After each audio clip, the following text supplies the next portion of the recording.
And we're live. Welcome back to another Corona Geek here where we talk all about mobile app development using Corona SDK. I'm your host, Charles McKeever, and today we're going to talk about building apps using Coronium Cloud, sliding menus, and hopefully we'll get to answering some community questions and doing a little bit of geek trivia. So joining us today is Chris Byerly, developer of Coronium. How you doing? Good, thank you. Also joining us is Ed Maurina, roaming gamer. Hi, Ed. Oh. Who dat? And also joining us is Alan Freeze. So how you doing, Alan? Thanks for joining us. Appreciate you being here. So let's get right into it. We've got a lot of stuff to talk about today, and we've got some community announcements. So let's talk about that just a little bit before we get started. Last week, Corona Geek, we did creating object-oriented character classes for games using 30log, and Chris, you presented on that topic and did a great job. If you guys haven't seen that, do go back and watch that in the archive. You can find that at youtube.com/coronageek. That's probably the easiest way to get to it. And you can watch all the other previous shows there as well. Basically, if you weren't with us last week, Chris walked us through basically using object-oriented programming in Corona. And he had set up a whole character class where there were weapons and you were able to inherit from things, and it was great. I thought it was a great example. And we also included a link to Chris's original 5-part tutorial or series on doing that. So if you haven't checked that out as well, go over to development.com or check the link in the show notes, and that'll get you there as well. So today we want to talk about some things here that have happened with Apple changes. Have you guys been noticing any sort of weirdness when building your projects or doing anything? Yeah, a little bit, but I just didn't give it any thought. I mean, what specifically are you talking to? Well, okay, so Apple's getting ready for iOS 8 and all their big announcements coming up. iPhone 6. And iPhone 6 and all the stuff all the super secret stuff that's been leaked out there that's supposed to happen for September 9th. And previous week we had some Apple certificate issues, and basically what that amounted to were there were some changes on Apple's end that affected the way that Corona was handling certificates, and so I won't get into the details too much, but basically we had to wind up putting out a new public release to try to compensate for that, and then a week later there were some build issues, and so basically if you were using the most recent public release, then you might, when you try to go to submit the app to the App Store, then it was telling people that they're it was missing a configuration setting, and so there is a blog post on it. If you go to coronalabs.com/blog post, there's an iOS building issue blog post. We'll link to in the show notes, of course. But essentially, if you're running into an issue when you're submitting it to the App Store, then you might want to check the notes on that. There's a line that you can add to your configuration settings that will make it go away. But it's kind of a temporary thing because, of course, once iOS 8 comes out, then we'll probably be doing another public release, and all the fixes will be rolled into that. And of course, if you're if you're a pro subscriber, you get the daily builds and all that kind of stuff like that. Then all that stuff will be rolled into the daily builds ahead of time anyway. So I'm not sure exactly how many people it's going to affect. Maybe in the next few weeks, because this is really only having to do with the public release. So if you've just gotten it, you're probably going to spend a little time building out your app, and then before you actually get to submit it. So the people affected will probably be pretty small, but it is an issue. So if you find yourself scratching your head, you're not sure exactly what it is, go check the blog for the notes.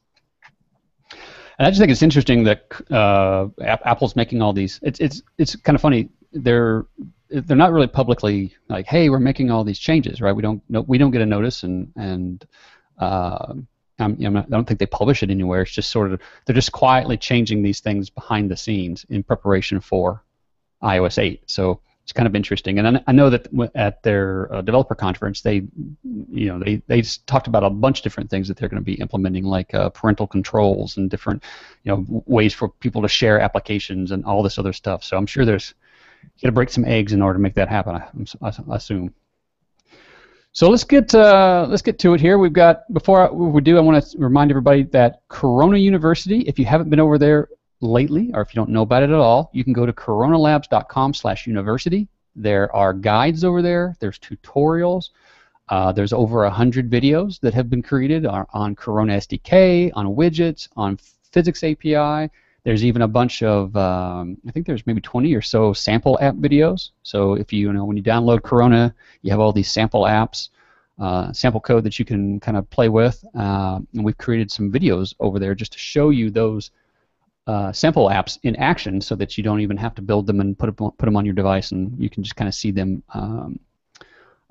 without having to do all that. And there are some highlights, so things that that specifically in this sample, take note of this piece of code or this concept, and we've rolled all that into Corona University. So we're doing that on a regular basis, putting out videos every week. So be sure to check that out at coronalabs.com/university. All right, do you guys have any announcements? Anything you want to talk about? I'll wait.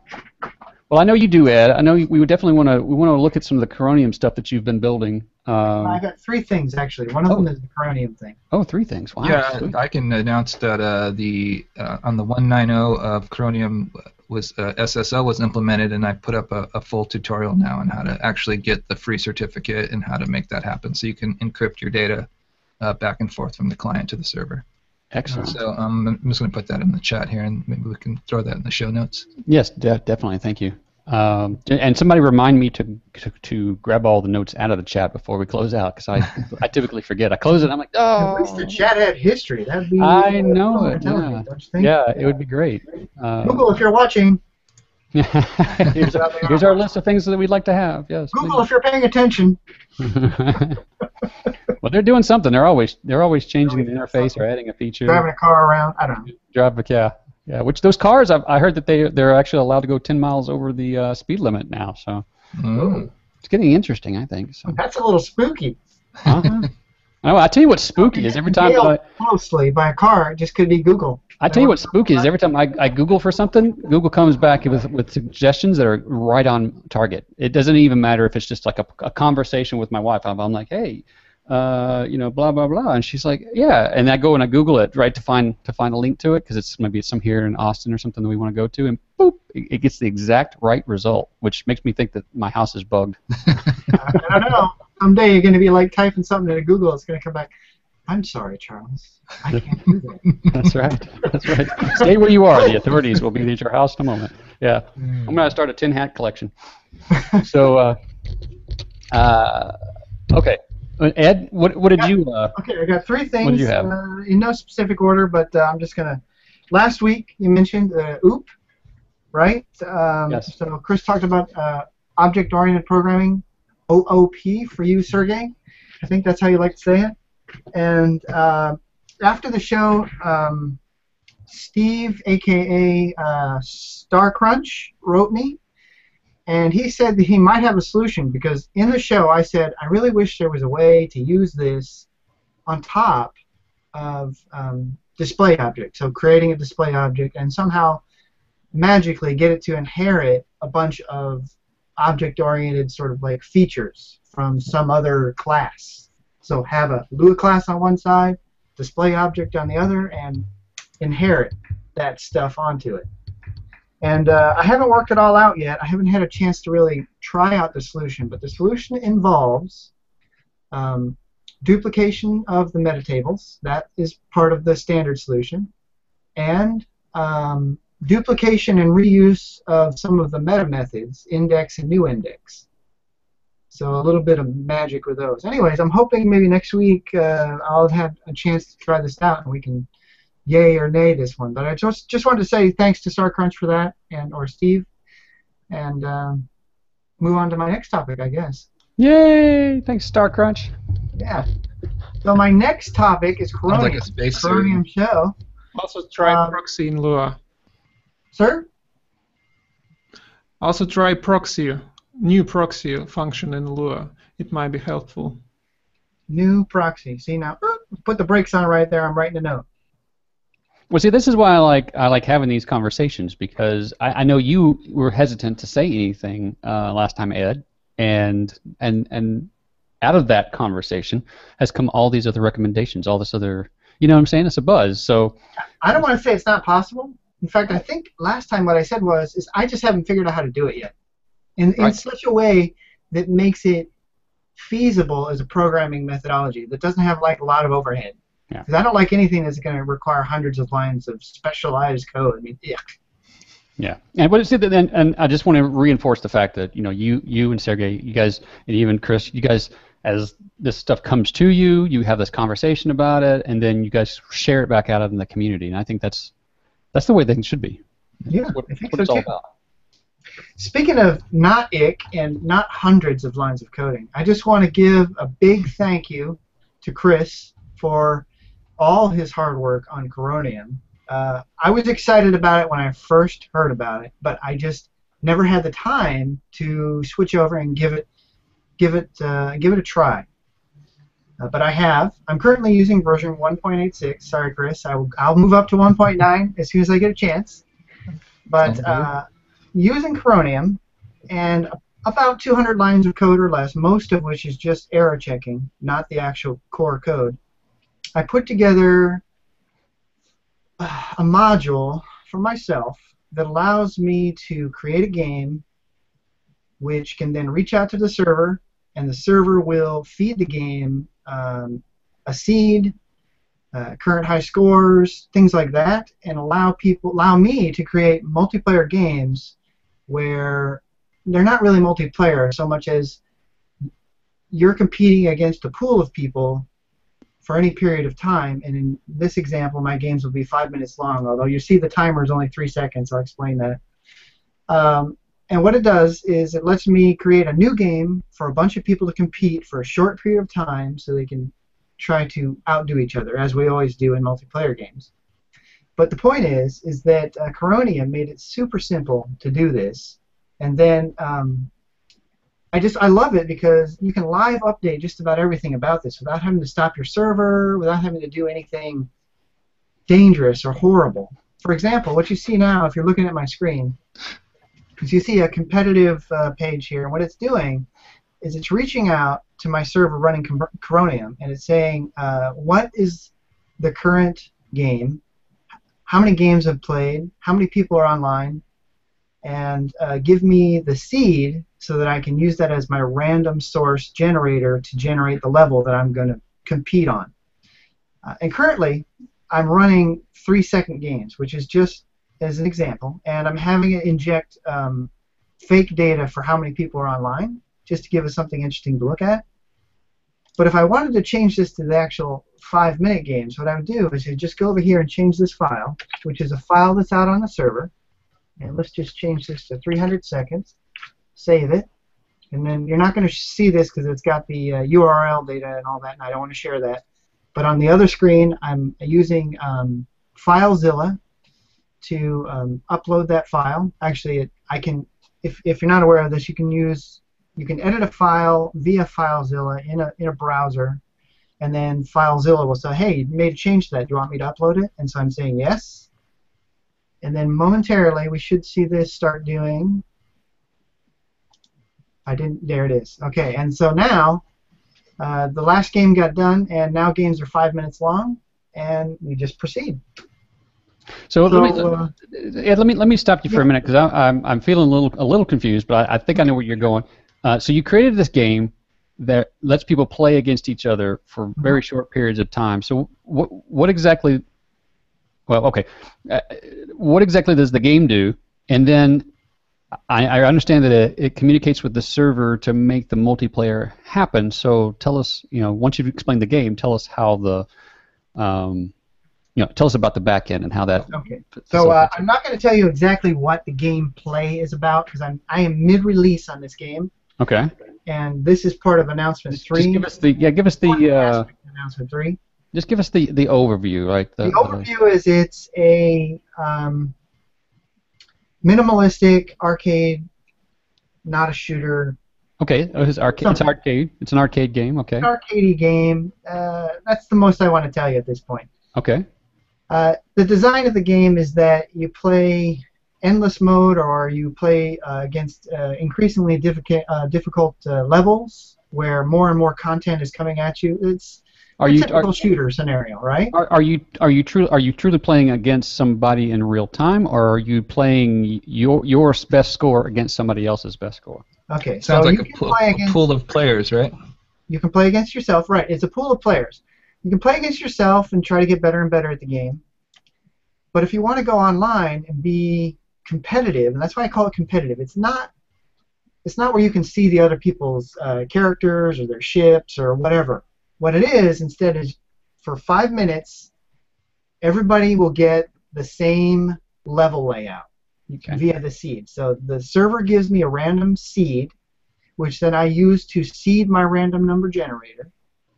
And I'm using a deterministic generator. I'm not using math.random. I'm using my own code that will always generate the same random output regardless of the device. Because if people who are listening are not aware of this, if you want to have a deterministic random sequence that is the same on iOS and Android and everything else, math random is not your choice. You need to use an external library of some sort. And it's not Corona's fault. Corona uses whatever math library is used to build Lua on that platform, I believe. And it's different on different platforms. Whatever the case may be, the source of your random generator is going to be different. So I use the same library everywhere. I get the same exact layout. And then you can choose difficulty levels of easy, normal, and hard. And what those do is just change basically the speed and the certain aspects of the game itself. So people playing hard will get a different layout from people playing easy, but everybody playing hard will get the same layout. And for 5 minutes, they compete against each other for the best score. And the way it works is the game starts over, you start playing, and as you play, there'll be a score counter. And when you get 1, 2, 3, you're continually getting your best score. Every time you increase your own personal best in this session, it talks to the server. It says, hey, server, I just scored 5. And the server says, that's nice, but somebody out here has 25. Come back when you've got 25, and I'll see if you're the best player, or more than 25. And that is so that I don't flood the server with, I got 5 points, I got 5 points, I got... you don't need that. The server would crash in a second. I don't care how good it is. So that's what's going on, is everybody's competing for the high score for that session on that difficulty level. Real basic. It's cool, though. It's very good. It's a cool idea. Now, I like it because it's a little bit different, and I wanted to get away from like leaderboards and stuff where you had to use the built-in system for the platform you're on, because this is universal to every platform this will run on.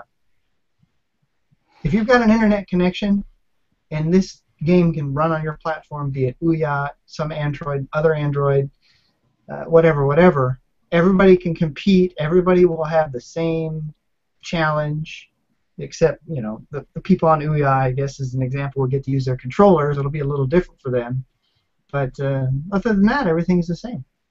Now, when you say that it figures out your personal best and then it communicates with the server, right? Is that just your personal best overall, or for that for that when a new game starts, your personal best goes back to 0.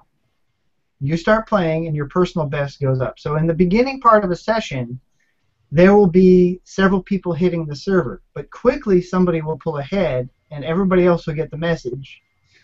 This is the number you have to reach, and so the what you'll see is you'll see peak bandwidth at the beginning of each game. Right. So as soon as somebody jumps to 25, then all the individual clients are not going to ping the server again until they've reached 25, and then at that point, whoever's ahead, you know, now at 65 or something, it resets exactly. It's actually a little bit better than what I just. I'm sorry. There's one thing I didn't say is, when this timer gets down to 0, what it's going to do, it's going to go and say, "Hello, server. Is the game really done?" And because there could be a little synchronicity issue here. I could be a little ahead, the server could be a little ahead, but eventually it's going to say, yes, the game is over, there's 4 seconds left. Okay, see, there was really 4 seconds left. Now, at this point, the game just flipped over. At the very moment that it got that, somebody else was probably already playing, because there's always a little in-flight time issue. So you just got the best score for whoever was playing. So even if you score 1, you're probably not going to be, unless you're the first person to score a point. You see what I'm saying? The first person to score a point in the game will be they'll start to set the bar. Mm-hmm. And everybody else joining the game 30 seconds in or 2 seconds in will get the current bar, whatever it is. Okay. So the flooding goes down rapidly. Gotcha. So is there? Are you saying at the end that there is a chance that someone could be announced the winner who wasn't the winner, or how are you handling that? No, that was one thing that I struggled with for a little bit. And so what I did was it's a kind of an advanced topic, but I put in a dual flag mechanism, one of which relies upon a what's the word I'm looking for here? It's an atomic operation. So to get your score in, your atomic operation has to succeed, and so it should not happen that anybody should be reported as the leader and not be the leader. Now, on that, nobody. This is all not generic. This is all anonymous. Nobody knows who anybody else is. Thank you, Copa. Just push me towards that. The way this works is your game, your device, will generate a random ID, just purely random. It will reach out first time you ever play this game to the server, and the first time you hook up, and it will say, "This is my random ID," and the server will say, "Sorry, buddy, that's taken." Unlikely, because it's got the way I did it's got 4 billion possibilities or 100 billion. I don't know. It's humongous. Well, let's just say you got a conflict, and so the server will say, "Sorry, buddy, your ID's taken," and the game will say, "Okay, I'll just choose another one then," and it keeps choosing keys until it gets one, and at that point, the server says, "Okay, I now have your key. You may communicate with me at any time using this key." And so, yes, your key is on your device, and the server knows about your key, but that's as far as shared information goes. It's very unlikely that anybody will have your key, and even if they do, the best they can do is pretend to be you and give you a better score. And I know that Coronium uses Mongo. So are you leveraging that? Is that how you're getting the key? Is Mongo? Yeah, my backend uses Mongo. It's just a few. I'm only using 3 or 4 Mongo calls to do all this, which is just beautiful. Usually that's as far as code from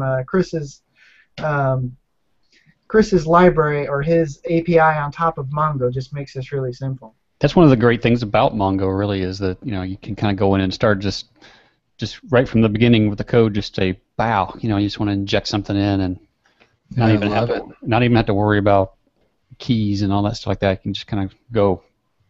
Yeah, I mean, I'm liking Mongo. It's pretty cool, and I'm definitely loving Coronium. Anyways, well, thanks for sharing that. It's super cool. And this so totally impossible for me otherwise.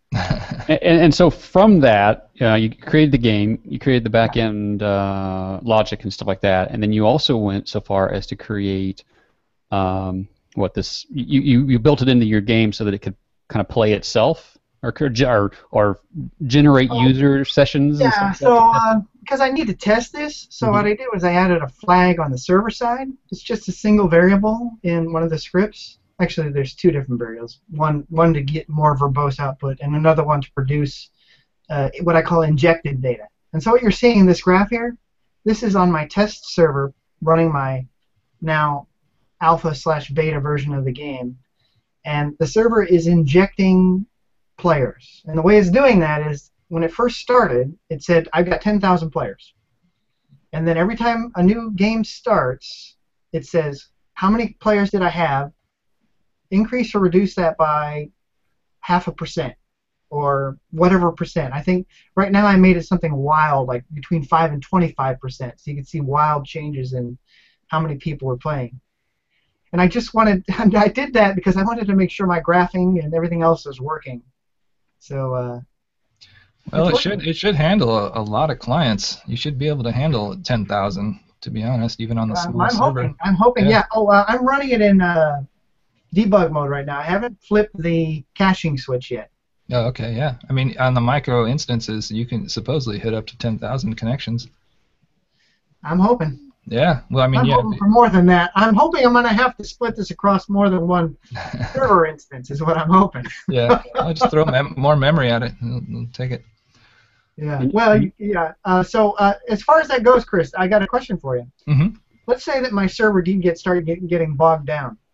Is it possible with Coronium to like have two instances of it running? Because I know Mongo can split across servers or something like that. Yeah, the reason that it's built on Nginx is because it's really simple with Nginx to kind of do that to start throwing stuff out to other servers.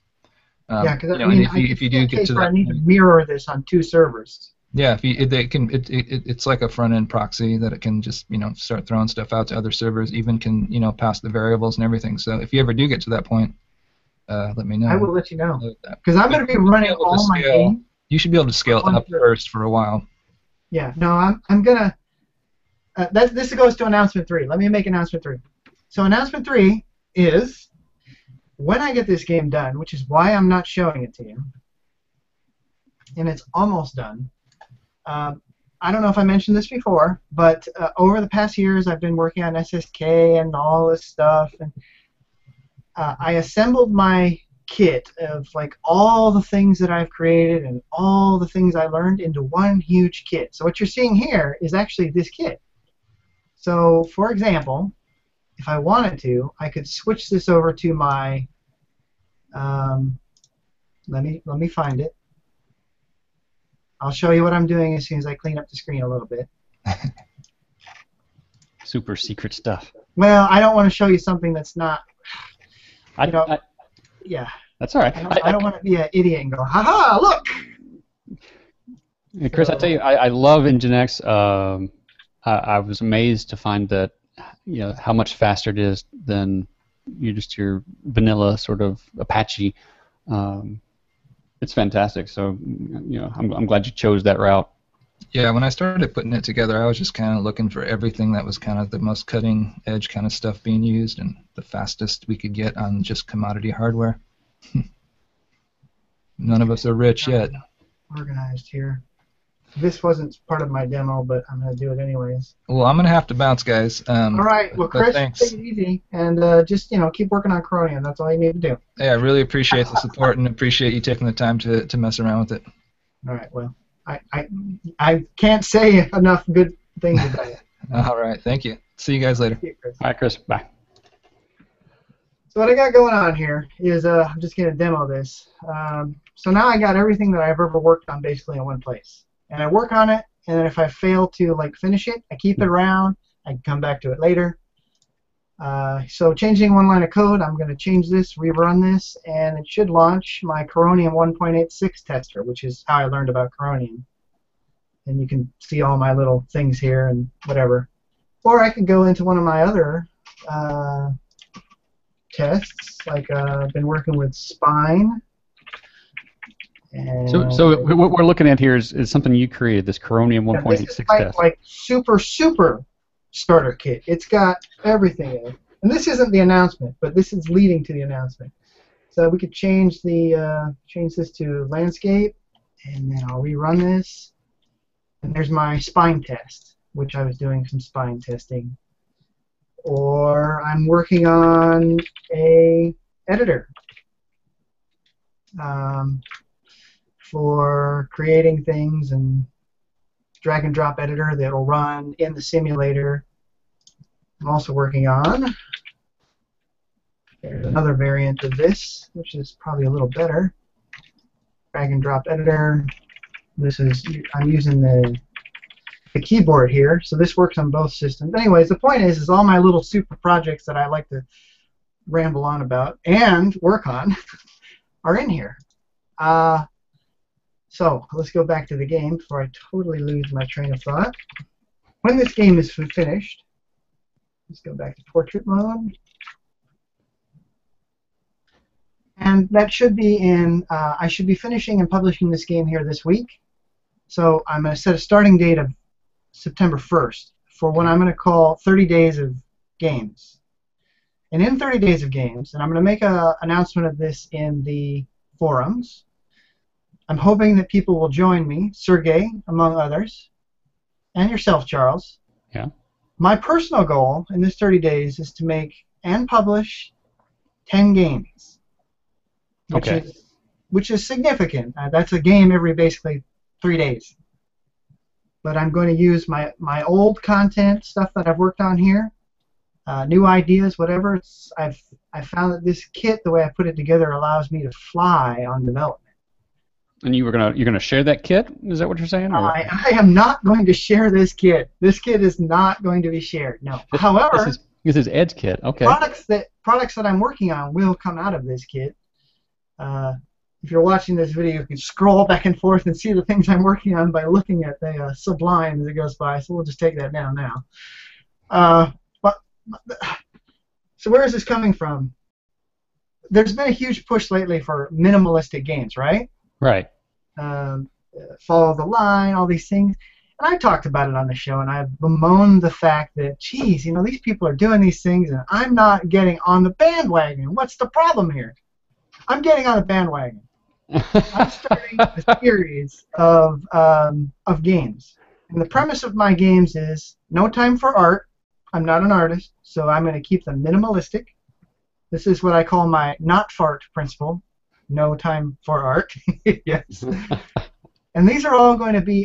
Let's not talk about that yet. They're also going to be what I call 5-minute games. But you'll have to play my first game to find out what a 5-minute game is. Okay. And it's not about the level durations. It's something else. In fact, well, it's too late. People are going to go back to that frame, and they're going to pause this now in the video, and they're going to read what I just said in there. All out there. Shoot. Oh well. I let the cat. The design looks like Windows Phone. Oh, I took the frame off the simulator. In the simulator, I didn't know this until last week that you can remove the frame. I know I'm so behind on some things. But Danny Glover, not Danny Glover. Is it Glover? Yeah. Danny, what's Danny's last name? Danny G, Interactive, Gremlin Interactive? Yeah. Yeah, Danny G, Danny Glover. Okay, yeah, okay. So he showed me how to do that. I mean, there's a thing in here for doing custom simulators, but it doesn't work for some reason on Windows. Okay, so let's go back though. So yeah. You're saying that in September 1st you're going to announce 30 days of games. No, I'm going to announce this in advance. It starts September 1st. Okay, and the goal will be to create and publish 10 games. Personal goal. 10 games within 30 days. Yes, and my challenge to others is try to make at least one game and get it published in 30 days. I have a deadline by the end of August. Sir? I have a deadline. Go ahead, Sergey. I have a deadline for client work at the end of August, so yeah, that's gonna be next days. I'm carrying clients too, man. So there's no excuses. I gotta do my client work first, and then I gotta do this. Well, I think that's a good goal, though. I mean, if you can swing it, I think it's a good thing, at least to get a game out there. I know that Steve Young from Mobile App Chat, he's doing 30 games in 30 days. That's his goal. He's doing that right now. Right now? Yeah, he's doing that right now, and he's trying to hit it. And I don't know that he'll get 30 games, but I think that's his goal, right? And a lot of it, some of it he's using Corona, some of it he's using reskins of games. So there'll be no reskins here. Yeah, but the idea, again, the concept there is that he's trying to get out.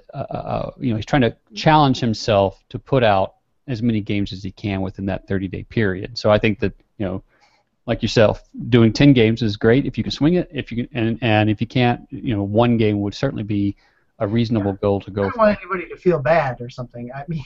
No, I think it's private. I think having one game out there would be a great accomplishment. I think one game in 30 days is great. And if you have the time commitment to do back-to-back games, I think that over time it's just like anything else. The efficiencies of getting into that rhythm and being able to do it there'd be a lot of benefit in trying to get to that point. So that's the advantage I have here is because these will be back-to-back games. Yeah. Just submitting I to that. have. Alan Freese asks if I have tried Ludum Dare. I have not tried Ludum Dare, and I'm probably not even saying that right. But I have done other challenges. I set myself a challenge 2 years ago, which was 7 games in 7 days.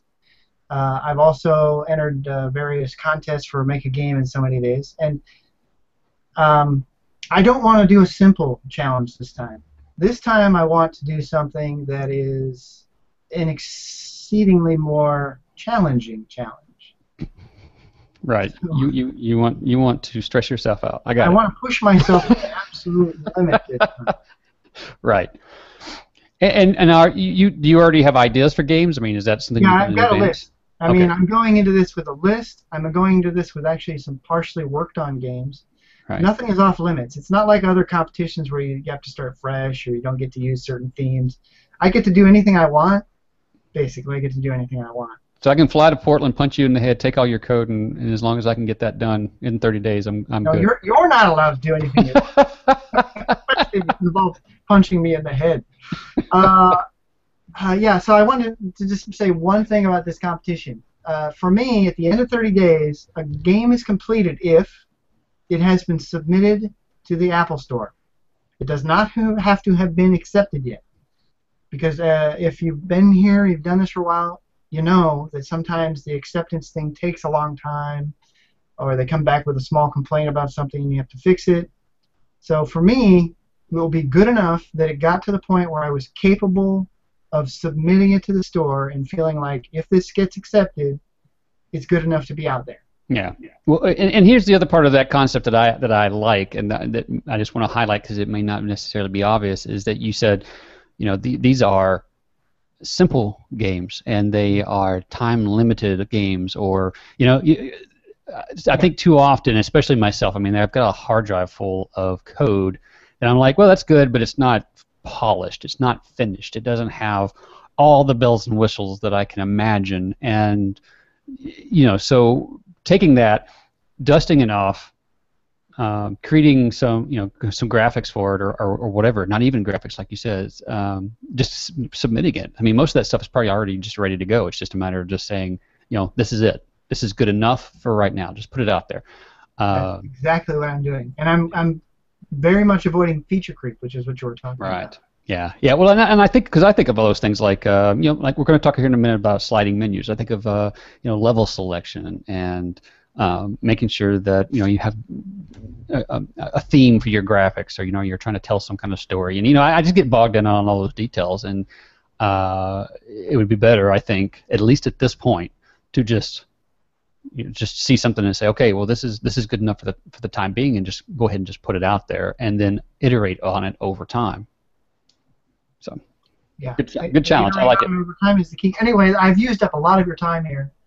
It's our time. So why don't we move on to the? All right. Well, yeah. Let's move on to the tutorial. We'll just kind of look at that real quick before we get out of here. And we may still have time for community questions. I'm not sure. We'll see. I'm going to go for this screen here. Share the screen. Can I get that out of the way? All right. You see my code there?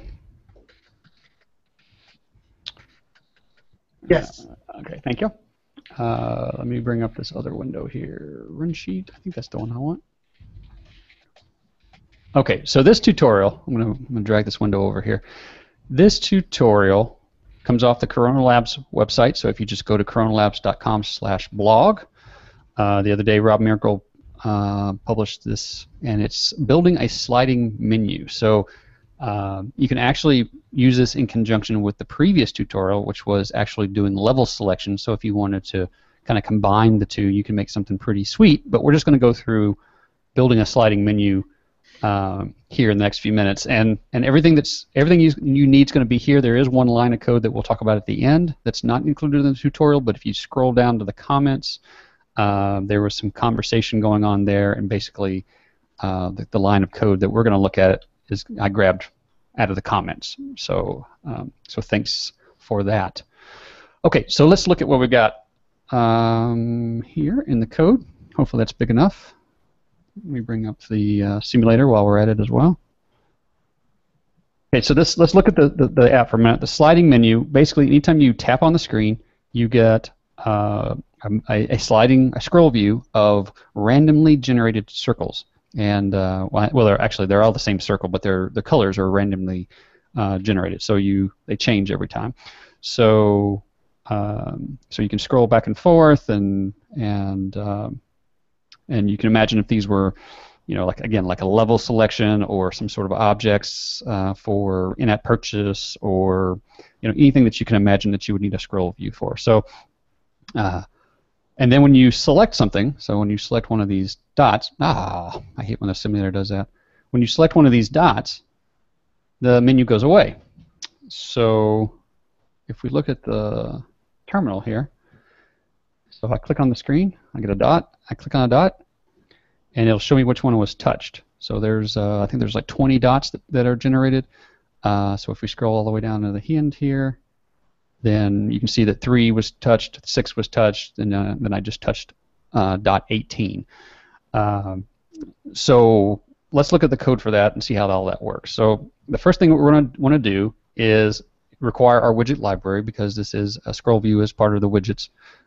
So what we're doing there is bringing in all the resource files that we need. Then we're going to create a couple of forward references, one for the scroll view and one for the icons. And the icons are going to be, like I said, they're randomly generated and added to a table so they can be added to the scroll view. So we're going to be referencing the scroll view in a couple of different places and the icons in a couple of different places. So we go ahead and just define those ahead of time so that we can use them immediately. There's 2 functions. One is icon listener, and the other is show sliding menu. And then the third important part is down here with the runtime listener part. Oh, did it go away? No, there it is. The runtime add event listener here. We've got a touch listener going on, and it's going to call our show sliding menu. So let's look at those for a moment. Let's go back up here and look at those for a moment. So basically what we want to do is we're going to do a couple of things. In the icon listener, what we're basically doing is again, if I touch this, we've got a scroll view with icons inside of it. So what we want to do is anytime that we're either going to do one of 2 things. We're either going to scroll, and we're going to touch and scroll, or we're going to tap one of the items inside, one of the icons inside the scroll view. So what we need to do is we need to figure out, have we moved the scroll view, or have we touched one of the icons? And that's what we're doing in this icon listener. And then the other part here is in this show sliding menu. Of course, that's just just what it says. We're showing the sliding menu. So as soon as we touch the screen, which is what we did down here, we're going to touch the screen, then we are going to show the sliding menu. And so everything that we need for sliding menu is in here.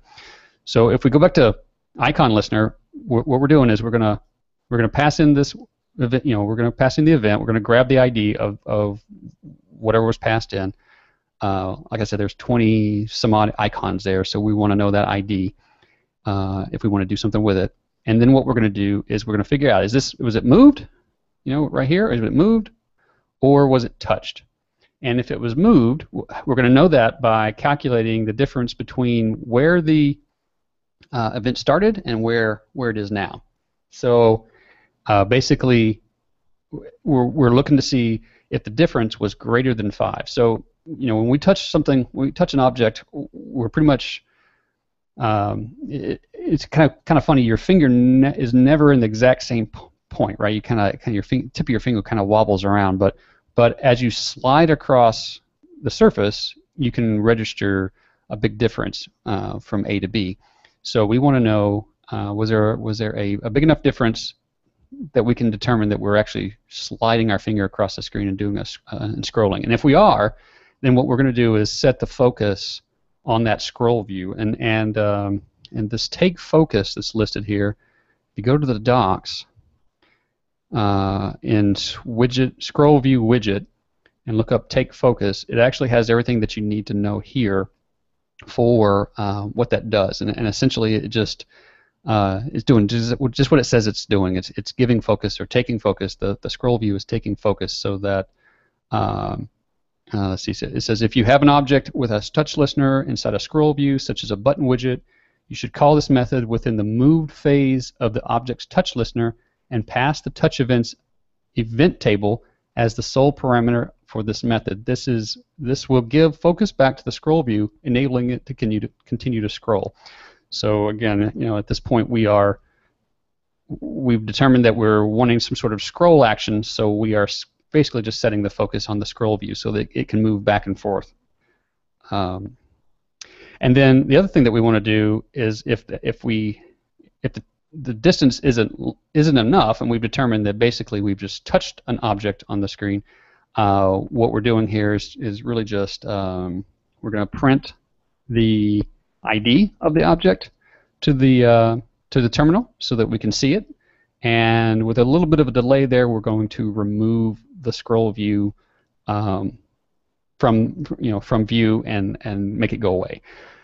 So right in here, you probably would want to do something more sophisticated if you're creating a level selection menu or some sort of other advanced dialogue. But this kind of gets you the basic concept. Being able to identify that the ID of the object that was touched and being able to remove it from view. But that's basically what icon listener does. When the show sliding menu shows up, though, that's when we've touched the screen. It's doing a couple of things. So let's go back over here. So we're we're touching the icons, and then it goes away. Okay. So the first thing that we're doing when we touch the screen is we are we're creating a scroll view. We're setting some properties for it. So we've got the height and the width and things like that, the scroll width, scroll height, and then we want to figure out, is this scroll, is it a vertical or horizontal scroll? All right. So if we set this to false, false, and hit save, then the simulator refreshes, and when we touch the screen, then we can move it up and down, which is useful if you want to make a menu that goes up and down, but in this case, it wouldn't be particularly useful to us. And then set that back to true. And then what we're doing is we're just centering the scroll view on the device, and then we're going to set up a background, which I don't know if you can see it on the simulator here, but it's a blue background, and then we're going to set the color of it. So if you wanted to, you could go in here and you could play with the colors. That's the great thing about these tutorials as source code is, you can just go in and mess with it, see what things do. It actually looks like a strip of paper for those little cap guns, just as a side note. And just now thought of that. And then we're going to insert that background view, or scroll view background. We're going to just insert it into our scroll view, just so it shows up. And then after that, we're going to generate those icons, or those dots. So we've got basically 20. So we're going to go from 1 to 20 here, and we're going to generate icons, and they're going to be circles. We can make them anything we want, but for the tutorial, we just made them circles. And then we're going to stick them in that table, the icons table. And the same thing, we're going to set their color, which we randomly do. Ed, you were talking earlier about math.random and how that changes per platform. So you're going to see something different on iOS than you would Android, but for the purposes of this demonstration, you just need different colors. And then we're going to insert all that into the scroll view. And the other thing that's important is we're going to grab that ID, which is going to be over here from the iteration, and we're going to stick that in the ID, and then we're going to attach an event listener, a touch event listener, to every one of those icons so that we know we can touch it, and then whenever you touch one, that's going to call icon listener, which is going to then figure out whether or not we meant to scroll the scroll view, or whether or not we meant to touch an icon object. And that's really it. You do the return true to make sure that your touches don't fall through, or to the so they're handled. But apart from that, that's it. The only thing that was missing from the tutorial, and I say missing, I mean it was talked about in the text but wasn't necessarily explicitly listed in the code, was this piece here. So just adding the runtime event listener for touch, so that the menu would actually show up when you tapped on it. And you could, if you wanted to, you could assign some other event to make the menu show up. So I think that the fact that this line wasn't there, was just left open to interpretation. But I think for a lot of the new people who are kind of looking at these tutorials and not sure exactly what to do with the code once you've got it, it's good to have this as a complete solution, so you can kind of say, okay, well that's how that works, and then you can modify it from there. Do you guys have any comments or questions or anything? Yeah, where was this tutorial like a month ago when I needed it? Well, I think that's one of the things that especially Rob and Brent they're good about is coming up with trying to listen to what it is that people are asking for and then putting the tutorials together, because I know that like even if you go to Corona University, let's see if we have it up there. Well, actually, I tell you what. Let's just go in here. We'll go into the sample code. The widget demo. I don't know if you guys have noticed, but the widget demo has been updated in the sample code. So all the sample code that's downloaded with Corona, you can go in and you can look at all the different pieces. So if you go into hardware, into interface. I'm sorry. Find it first, though. Yeah. So many examples. Yeah, well, there's a widget demo. So if you go into, basically you're going into, Corona SDK, sample code, interface, and then widget demo. And we have a Corona University video on this, but if you open this up, so what you're going to wind up with is, either the iOS 7 Plus skin, or if you want to use like an Android skin, so which is kind of weird having it on a iOS device, but here's an example of the table view and a picker and scroll view and all these different widgets, because I know that there was a time when that I definitely had questions about that myself. How do I set up what's the proper way to set up a table view, and how do I click and interact with a row, and how do I have a button that gets me back to where I want to be, and all that kind of stuff like that. So they've worked really hard to update that stuff and make sure that if you're new to the platform, you can kind of get up to speed. So this is good. Yeah, I think so. But yeah, check out, if you get a chance, check out. There's this tutorial, building a sliding menu, and then if you just go to blog, and then there's another tutorial that I think. All we need is a super index of the blog. Like a table of contents of the blog. Well, we have on the right-hand side, we've got the blog categories, and that kind of breaks things out. But yeah, I know what you mean, and that was one of the reasons. I find myself searching for a specific blog all the time. Right. Having to remember like keywords and then Google Corona SDK blog keywords. Right. And that was one of the reasons for trying to put together the Corona University and try to organize things. But yeah, it was like the other day. Yeah, it was the other day. I think not Chris Byerly, but Chris, was new to the community, new to Corona, and he was looking for information on how to affect aspect ratio and stuff on different devices. Right, he wanted to be able to create kind of one code base, and we talked about this in the community questions. He wanted to create one code base, and then he wanted to work on all the different apps, or at least as many devices, as many devices as possible.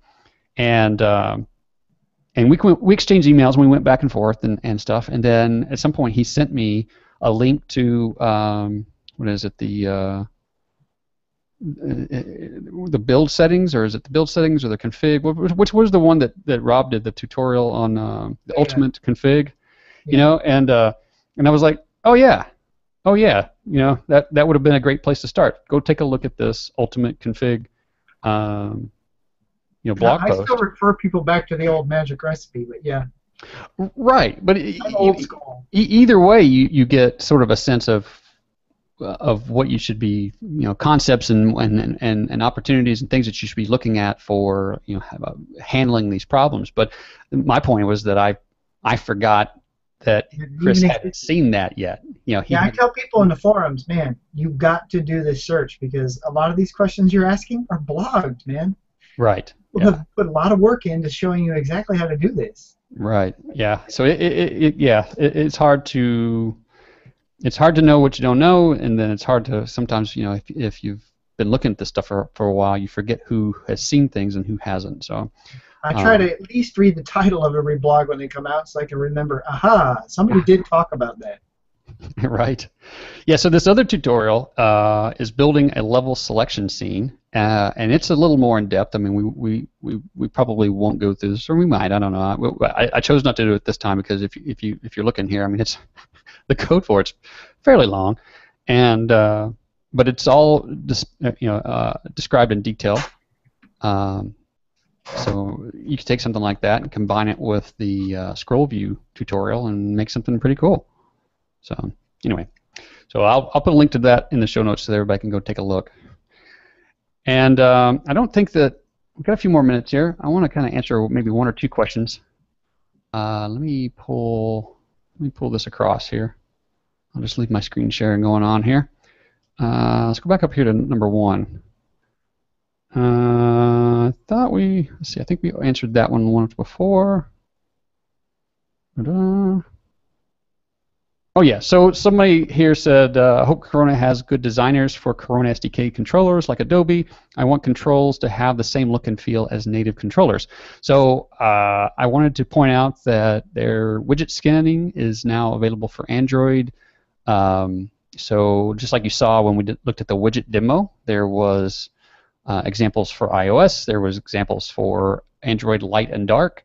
And there is a tutorial out there. Let me see if I can find it here on the Corona Labs blog that actually talks about widget skinning. So if you, if you are in that zone and you want to change the way things look and feel, you can certainly do that. So yeah, here is Android widget themes.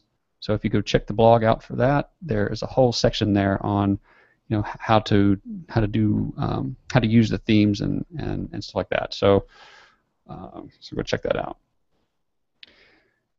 Okay, and the other one was, did you think Corona SDK is a reliable and fully featured product for a company to use and build its custom in-house applications? Now, what do you guys think? I have an opinion about this, but what do you guys think? I think so. I do. I use it to build my own editors and everything. Right.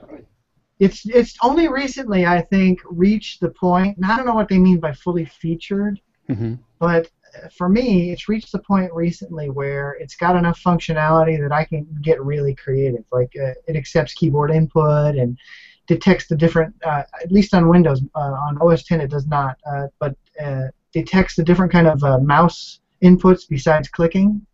So like a scroll wheel and right click and things like that.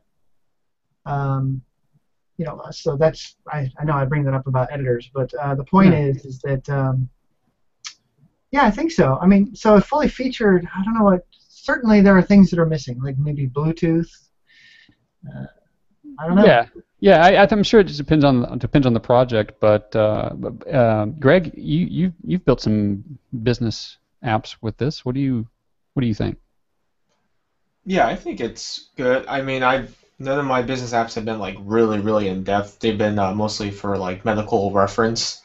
So, but for everything I've done, it seemed just fine. Like it was great that we needed something in a hurry, and I could just write one set of code, push out to every device instead of having to go, Objective-C, and then go into Java and waste all that time. So, I always recommend it for my company whenever they need apps out quickly.